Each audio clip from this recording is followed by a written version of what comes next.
I assure you. Wala ito sa script. I assure you. This will be a clean government. Karamihan sa mga mambabatas, kaalyado man o hindi, ay nasiyahan sa nilalaman ng talumpati dahil nailahad ng Pangulong Duterte ang kanyang mga plano sa halos lahat ng sektor sa bansa. He made mention kanina ang ating presidente tungkol sa pagsuporta niya sa mga local government units kung saan ako nanggaling na kailangan namin talaga ng turong from the province down to the city, municipality to the barangay. So these are the things, priority na mga programa na binanggit naman ng presidente natin.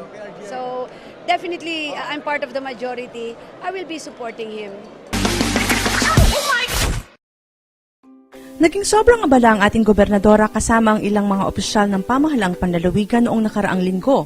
Lunes ang tumulak sa bayan ng Laurel ang mga opisyal ng lalawigan ng Batangas upang ihatid sa mga kababayan doon ang serbisyong Kapitolyo bilang bahagi ng Capital Service on Wheels. Mismong pinangunahan ni Batangas Governor Vilma Santos Recto, Board Member Fred Corona at Board Member Caloy Bolilia ang mga gawain kung saan naghatid ang delegasyon ng pamahalaang panlalawigan ng Medical and Dental Mission para sa mga Laureleños na nangangailangan ng medikal na atensyon.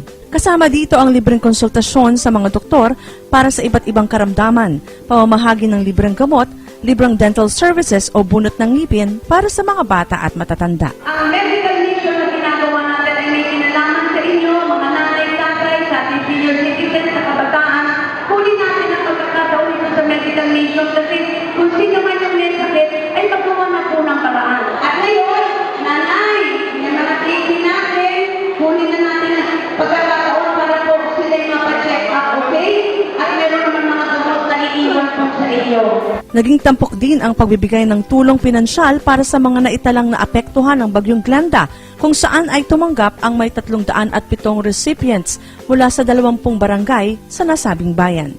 Sa isang pagpupulong naman na naganap sa Laurel Municipal Hall, nagkaroon ng pagkakataon na harapin ni Governor Vilma Santos Recto at ng mga kasama ang mga kapitan de barangay at Laurel Mayor Randy Amo upang alamin ang ilan sa mga kahilingang proyekto ng mga ito mula sa pamahalaang panlalawigan. Matapos nito ay nagpunta naman ang delegasyon ng gobernadora sa Laurel Municipal Hospital upang personal na bisitahin ang kalagayan ng nasabing paggamutan, ganon din ang katatayuan ng mga pasyente dito. Bukod naman sa mga opisyal ng bayan ng Laurel ay nagkaroon din ng pagkakataon si Governor V na makausap ang mga kinatawan ng kalapit na bayan ng Talisay na pinangunahan ni Mayor Jerry Natanawan, kasama rin ang kanyang mga kapitan na personal na tumungo sa bayan ng Laurel upang ipaabot din ang ilang kahilingang programa para sa kanilang bayan. Ika-12 naman ng Agosto nang tumungo sa bayan ng Tuwi ang delegasyon ni Governor V kasama si Vice Governor Mark Leviste, Board Member Juan Bausas, ang representante ni Board Member Boy Rosales, ang kanyang anak na si Junjun Rosales, at Bukal Caloy Bolilia upang tunghayan ang ika-14 na taong pagdiriwang ng bayan na ito ng kanilang Kambingan Festival. Ipinakita ng mga taga-Tuwi sa pangunguna ni Mayor J. Serrado ang makulay na pagtatanghal na inihanda ng mga mag-aaral na nagpakita ng tradisyon at kultura ng bayang ito sa pamamagitan ng masaya at makulay na court dancing competition. Kaya ako nandito sa inyong harapan, kasama po ang aking ginagalang na Vice Governor at ang ginagalang ko po mga bukal para ipakita po at sa inyo po kay Mayor J. at sa Vice Mayor, sa mga konsehal at kapitan, sa lahat ng mamamayan ng bayan po ng Tuwi. Nandito kami lagi para ipakita po sa inyo ang aming pong 100% sa lahat po ng programa na ipinatutupad po ng bayan po ng Tuwi. Sa bayan ng Tuwi, congratulations! Keep up the good work! Pero kung ayaw ninyo akong magalit, bigyan ninyo ako ng campaign. Magandang umaga po! Pagpalain tayo ng Panginoon Diyos! Maraming salamat! Mahal ko kayo, bayan ng Tuwi! Kasabay nito ay personal na inihandog naman ni Governor V sa mga kababayang taga-Tuwi ang tulong pinansyal na maaari nilang gamitin matapos sila mabiktima ng Bagyong Glenda.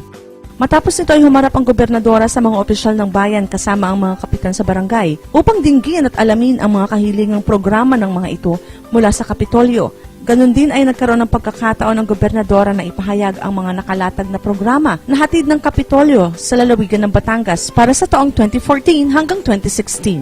At isang mahalagang pagpupulong din ang naganap kasama ang Chief of Staff Sir John Dihan, pinuno ng tanggapang pang-agrikultura ng lalawigan ng Batangas. Ganon din ang hepe ng tanggapan ng PG Enro na si Mr. Luis Awitan para mas lalo mabigyan ng atensyon at solusyon ang problemang dala ng Coco Lisap. More or less, you know the sentiments of the Batanggenyos. Sana magawa natin ito ng paraan. And then sana naman maintindihan din ni Secretary Kiko ano naman ang sitwasyon na dinaranas din naman ng Batangas. Especially Batangas, I am the most affected at pinakamaraming puno. Na kumbaga kami, kung iba 5-6 kami, 10 eh. Ang next natin, anong pwedeng solusyon na? Alam na natin naging problema, malinaw na hindi lahat pwedeng ibato sa atin. And sir, whether we like it or not, may pagkukulang po. At nakikiusap ako sa mga ginagalang kong ma'am, tama na yung hostage. And siguro next step is any solution na nasa isip nyo as of this time. Ika-14 at ika-15 naman ng Agosto, magkasunod na araw naman ng Huwebes at Biyernes nang magkaroon ng pagkakataon ng mga kababayan nating Batanggenyo mula sa bayan ng Nasugbu, Lemery, San Juan at San Jose na makapiling si Governor Vilma Santos Recto, Vice Governor Mark Leviste, Bukal Kaloy Bulelia at Bukalaweng Sombrano, Africa. Tulad ng mga naunang aktibidad, ipinagkaloob sa mga kababayan natin ang medical and dental missions. Ganon din ang distribution ng financial aids at konsultasyon para sa mga lokal na opisyal ng mga nasabing bayan.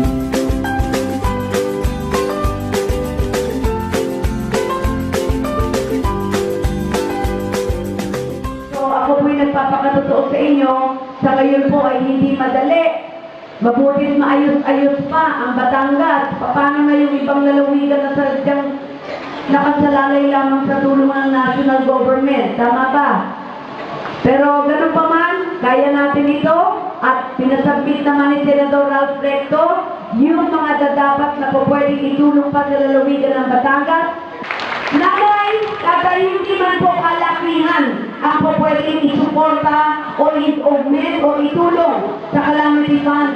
At dito rin naman po kami para kahit paano ay may pang-ikot at pang-dagdag kabuhayan para po doon sa tinamaan ng bagyong Glenda. At dinagdag din po natin dito yung medical mission para po naman yung mga anak-anak natin dili ay mabigyan naman ng mga gamot na pangangailangan dahil paracetamol, sakit na tiyan, antibiotic, mga vitamins sa inyo pong mga anak. At mag-iiwan tayo ng basket sa inyo, Mayora Cherry. Kay Mayora, mag-iiwan po kami ng basket ng gamot para ito yung mga pang-urgent ay mayroon naman tayo makukuha at magagamit na libre. Tama po? Sisiguraduhin ko na ang para sa tao ay dapat mapunta sa tao.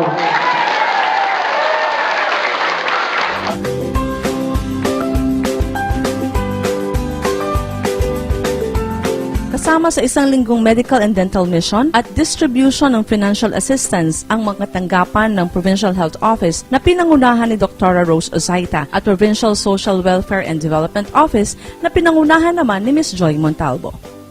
At ito ang mga naging aktibidad ng ating mahal na gobernadora noong nakaraang linggo. Sa report naman ay lumabas na rin kung ano pa yung mga may higpit na pangangailangan. Nagaling na po kami sa San Nicolas since this morning. Yung nagtumo ng importanteng bayan sa Nicolas, we just came from Valete at ngayon nasito po kami sa Talisay.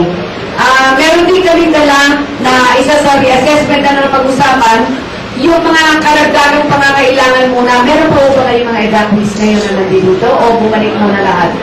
Bumalik mo na lahat. But again, andito rin po yung ibang relief goods na immediate needs, just in case. Pero ang unang balita, hindi po putok ang program. Tama. Dahil kung tulong tayo magdasal na hindi ay papaitulot ng ating Panginoon na pumunta tayo sa level 3. Kasi sa ating report naman sa ating bulletin, sa report ay hanggang kanina umaga ay nasa level 2 pa rin tayo. Although kanina initially nag-meeting tayo piti sa Valete, ay may nagpapanik sa Kalawit at meron yatang nagbugayana doon sa dalawang crater niya, bunganga. Dalawang quake dalawang buwek na to, medyo nagpanik kanina, but according sa PBOX, still, don't panic na sa level 2 pa rin. Okay. Ang importante lang naman po dito, ngayon nagdala tayo ng just in case immediate needs. Pandagdag po ng kulang po, pagkain, gamot, nakakailanganin. Ito initial uli. But that doesn't mean na pagka huwag na maipahintulot, nag-level 3 tayo, yan naman ay tuloy-tuloy. Ang isang importante lamang pong matakil natin sa ngayon, noted naman yung mga binanggit nyo kahapon na pangangailangan, we're working on it already. So, itong tinatawag po nating flow of communication. Kasi, the other night or last night, ay medyo nagkagulo sa Laurel. At merong mga nagpapasabi doon na puputok na, yan ay senyales, nagpanik yung mga tao. So, itong flow of communication natin, ang volcanic alert is very, very important. At ito ang talagang ipinagdidiinan natin sa tatlong bayan. When I say flow of communication, ito yung paniniwalaan natin pag nag-confirm na yung level 2 ay napunta na sa level 3. So, ito ang magko-confirm niyaan. So, yung ibang bali-balita, wag natin masyadong papatulan kasi hindi magandang magpanik ang mga tao. Mas lalo tayong madidisgrasya. So, itong flow of communication, which is very, very important, ang unang magko-confirm just in case na from level 2 ay mag-level 3 ang tinatawag natin volcano alert. Ang PBOX po ang siyang magko-confirm sa PTCC, sa provincial government sa amin, being the chairman and vice chairman, si PD. Okay, sila ang magko-confirm na confirm na nasa level 3 na tayo. So pag sinabing level 3, evacuation time. So, at mula naman po sa PTCC, pag in-confirm po ng PBOX, i-inform po namin ito for confirmation also ang RTCC 4A. To tell them na it's confirmed na from level 2 ay naging level 3.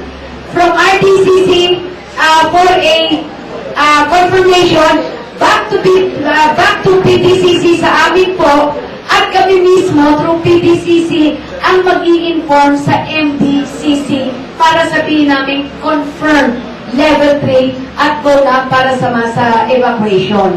So ito po yung, and then from MDCC sa inyo na po yan, Mayor.